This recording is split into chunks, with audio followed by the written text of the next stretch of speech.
Puno smo puta o njima govorili, ali nikad dovoljno, čini mi se, pa ćemo tako i činiti i danas. 70 godina obilježava Hrvatska gorska služba spašavanja. U našem studiju, stoga pozdravljam spašavateljicu Mariju Polimac, dobro jutro. Dobro jutro.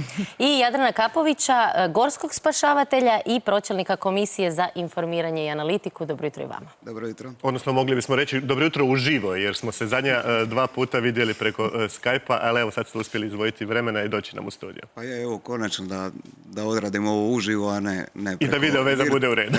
Preko virtualnih stvari. Da, i ono što je Marija spomenula, sad će vam nestati struje, nemojte, tako neće.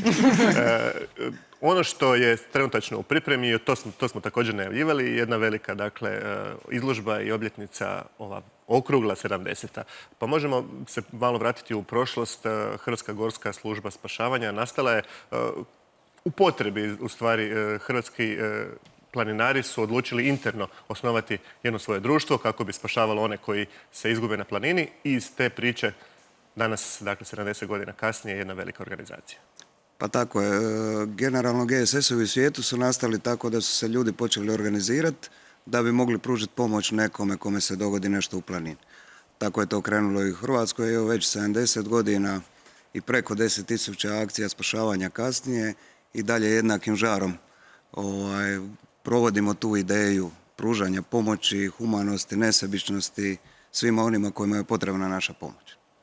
Marija, vi ste autorica slogana Niti koje nas povezuju i kojim ćete zapravo obilježiti ovu 70. godišnjicu. Inače ste autorica brojnih duhovitih statusa koji su popularni ne samo u Hrvatskoj, nego, pa rekla bih, pa barem u Europi, ako ne i u cijelome svijetu, ali rekli ste niste sami u tome. Pa najbitnija stvar u svemu tome i možda ta glavna nit koja nas povezuje je stvarno to zajedništvo. Tako da je naša komisija biti zajedništvo nas 5 i sve što se radi u biti radimo zajedno. Znači nema tu, to sam ja napravio, to si napravio ti, to smo biti sve napravili mi. Neki tweetovi se dese u minuti, neki se dese nakon par dana, ali u biti svako unese neki dio sebe u to. Tako da u svemu radimo ko tim. Ne samo tweetovi, ne samo riječi, nego i zanimljive karikature, zanimljive poruke za sve one koji ne znaju paziti, koji znaju puno puta, prečesto precijeniti svoje mogućnosti kada idu u planinu. Pa to je sve biti krenulo sa nekakvom dozom humora, nekak smo zaključili da malo na opušteniji, humoristični, ajmo reći, način te poruke u biti lakše dolaze do ljudi. Tako da stvorili smo taj neki svoj stil i mislim da ljudi stvarno prate, nije da mislim nego znamo i puno stranaca nas prati i zbog toga tijekom ljeta su tweetevi, znači ipak je to bazirano na engleskom jeziku koji je njima možda malo razumljiviji nego hrvatski. Jer često nas znaju pitati zašto je na engleskom. S razlogom dolazi turistička sezona, sve više i više stranaca i stvarno te poruke dolaze do njih, tako da su preventiva je u biti u svemu tome najbitnija.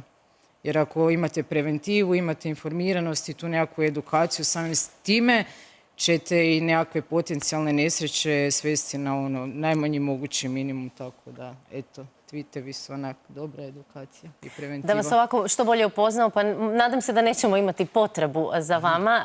Spomenuli smo na početku, odnosno pri predstavljanju, Marija je spašavateljica, a vi ste gorski spašavatelj. Kako je to kategorizirano? Dakle, u HGSS-u postoji sistem školovanja. Gorski spašavatelji su članovi koji završe prvu pomoć i sva 3 tehnička tečaja. Spašavanje u ljetnim, zimskim uvjetima i u jamama. Nakon toga izlaze na ispit koji traje 12 sati. I trebaju pokazati apsolutno sve što su naučili kroz te 2 godine. Spašavatelji su, nasuprot tome, ljudi koji također imaju tečaj prve pomoći i minimalno 1 ili 2 tehnička tečaja, nakon čega izlaze na ispit koji pokriva taj dio tečajeva koje su imali. Gorski spašavatelji mogu biti pročelnici stanica, pročelnici službe komisija, dakle imaju u jednom dijelu veću odgovornost i prema svojim kolegama i u odgovornosti vođenja određenih tijela u GSS-u. Kada govorimo o spašavateljima, tko se može biti spašavatelj i 25 stanica trenutačno imate u Hrvatskoj? Da, imamo 25 stanica i 40 ispostava. Dakle, to su manje organizacijske jedinice. Na taj način pokušavamo što više pokriti cijelu Hrvatsku i što brže reagirati. Pa je recimo moja matična stanica je u Dubrovniku, a moja ispostava je u Neretvi. Dakle, 80 km je dovoljno daleko da u nekim situacijama treba ekipa koja je na terenu brzo izaći dok ne dođe ostatak ekipe. A tko sve bude spašavatelj, tko se može prijaviti za taj, to nije posao, to je slobodna aktivnost, ili? Dakle, svih 1000 spašavatelja GSS-a su volonteri. Postoji jedan manji dio, negdje oko 3% ljudi koji su zaposleni, ali za poslove administracije, računovodstva, održavanja hladnog pogona. Svi ostali članovi su volonteri. Mi vrbujemo ljude iz područja alpinizma, speleologije, skijanja, dakle iz onih grana koje su srodne GSS-u. Priključiti se može svak na preporuku 2 spašavatelja, ali mora se isticati u nečemu i prije svega mora imati srce, mora imati veliku volju, mora imati vremena i mora stvarno želiti postati GSS-ov. Kada je poziv dakle, na akciju, onda sve ono što se u tom trenutku radi se ostavlja. Imaju li poslodavci razumijevanja za sve one spašavatelje dakle, koji rade neke druge poslove, a moraju izaći na intervenciju? Pa mislim da je to individualno, ali mi svi ćemo posložiti apsolutno sve da u tom trenu stvarno možemo izaći na akciju. Znači, tu se masu puta sa strane stavlja i posao, naravno ako imaš mogućnost, obitelj, tako da u biti koliko je ovo, mislim, biti GSS-ovac je jako velika žrtva i tu pati obitelj i sve, tako da nije to baš tak kak izgleda, ali mislim da nema ljepše stvari od ovoga. Koliko je žena trenutno članica HGSS-a? Znači, 1000 je volontera, ajmo nekakvih 16%, znači oko 160 žena je u HGSS-u. Sve više i više svakim danom. Je, i to smo jako sretni. Rekli ste, fizički je to uistinu zahtjevno, naporno biti spašavatelj, često u vremenskim uvjetima koji je, kada pogledamo kroz prozor, uopće ne pomišljamo izaći van, ali kad vas se pozove, vi morate izaći na intervenciju. Pa mi imamo jedan svoj izraz, a to je GSS vrijeme. Dakle, vrijeme kada smo vjerojatno samo mi i oni po koji idemo vani. Ali mi kroz svoju obuku i tečajeve smo naviknuti sasvim normalno funkcionirati u tim uvjetima. Bez obzira da li je hladno, kiša, vjetar, nama je to praktički, su to uvjeti u kojima mi konstantno radimo. Pretpostavljam da je onda i vježbanje isto tako u svakakvim i nemogućim i mogućim uvjetima kada se trenira postati spašavatelj. Pa da, pogotovo na tečajevima koji su jako, jako intenzivni, traju 7 dana i ne možemo odgoditi tečaj zato što pada kiša. Dakle, bilo koji uvjeti koji se dogode, moramo se nositi s njim. Znači, nema one šale, Nema poštene. akcija ništa nas ne smije zanaditi, odgađa se zbog lošeg vremena. Jel? Da, jer u našem poslu ne smije postojati greška. Dakle, mi možemo grešiti privatno, ali u ovome što radimo stvari su preozbiljne. Radimo nešto što je jako bitno, odnosno čuvamo ljudske živote. Bilo koji uvjeti nas ne smiju remetiti. Dakle, ako neko treba našu pomoć, ništa nije prepreka da mu je pružimo. Ljeto većini ljudi znači odmor i opuštanje. Kod vas čini nam se ljeto nekako najintenzivnije. Doba kad morate non stop biti uz svoje mobitele i kad često idete nažalost u akciju. Pa možda čak i nije. Ima jedan zanimljiv podatak da u biti 80% akcija HGSS-a su potrage. Znači potrage za domaćim stanovništvom. Sad možda je malo i vama medijima interesantnije dok se priča i o turistima, neopremljenima i takvim stvarima, ali to je biti stvarno u manjini. 80% akcija HGSS-a su potrage. Tako da kroz cijelu godinu u biti nije da baš se previše odmaramo, a i vrijeme kada nisu akcije, znači tu su konstantno vježbe.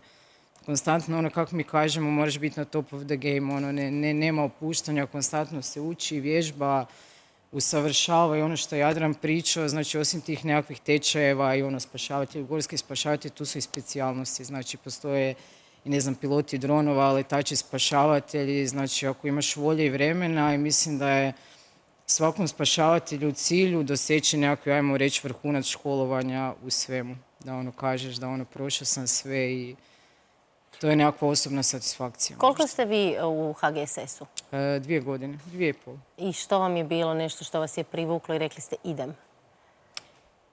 Mislim da ako voliš prirodu, ako voliš ljude, da je to je nekakvi prirodni slijed tome svemu i dok je došao stvarno taj poziv, to je bila tolika čast i tolika sreća i stvarno mislim da smo svi jako, jako ponosni i da se osjećamo povlašteni, da smo stvarno dio cijele ove priče i ovo nije stvar koju mi pričamo u javnosti. Mislim, to stvarno je istina. I mi smo I raditi ponosni. s tim ljudima je stvarno privilegija i gušt. Mi smo ponosni na vas i na Hrvatsku službu spašavanja među boljima u svijetu. Sada slušajući vas, neko će reći pa neću onda ni ići u prirodu da mi se nešto ne dogodi, ali upravo suprotno. Treba ići u prirodu, treba boraviti u prirodi, ali odgovorno. Pa, mi smo prvo ljudi koji se kreću po prirodi. Dakle, i planinari smo, i alpinisti, speolozi, i skijaši. Mi potičemo ljude da se kreću po prirodi. Mi bi bili najsretniji da se svi kreću po prirodi, ali da to rade odgovorno. Priroda nikome ne donosi ništa loše. Dakle, uživa se u šetanju, u druženju, u zajedništvu, pogotovo u planinarstvu. Uče se nekakve vrijednosti koje se prenose i u urbani život, recimo to tako. Dakle, svi bi mi željeli biti što više u prirodi, odmoriti se od ovog civilizacijskog stresa i svega. I samo to treba raditi na jedan odgovoran i siguran način. Koja je neka najčešća greška koju ljudi rade? Pa možda precijene svoje sposobnosti i pocijene planinu. Mislim da je to ona najbitnija stvar. I stvarno adekvatno se opremiti, to i na Twitteru i svim društvenim mrežama često spominjemo. Znači još jednom baterija, voda, kaj još? Rasvjeta. I japanke. I Kad idete na Japanke, Velebit. da. Japanke su u biti, sad kad ste spomenuli, Japanke su stvarno urbani mit i jako, jako mali postotak općenito nebitno turista, domaćih ljudi zapne na toj planini ili se u biti unesreći radi tih Japanki. Prije ćemo mi ići po nekoga, ok, možda on nije imao adekvatnu obuću, ali prije ćemo ići radi njega jer je dehidrirao, jer se izgubio, znači ta Japanka je onak, da sad razbijemo to malo urbani mit. A ne. Ali koje su najčešće pogreške koje se dogode? Dehidracija i gubitak smjera, odnosno gubljenje na planini. Zašto ljudi silaze sa puteva koji su markirani?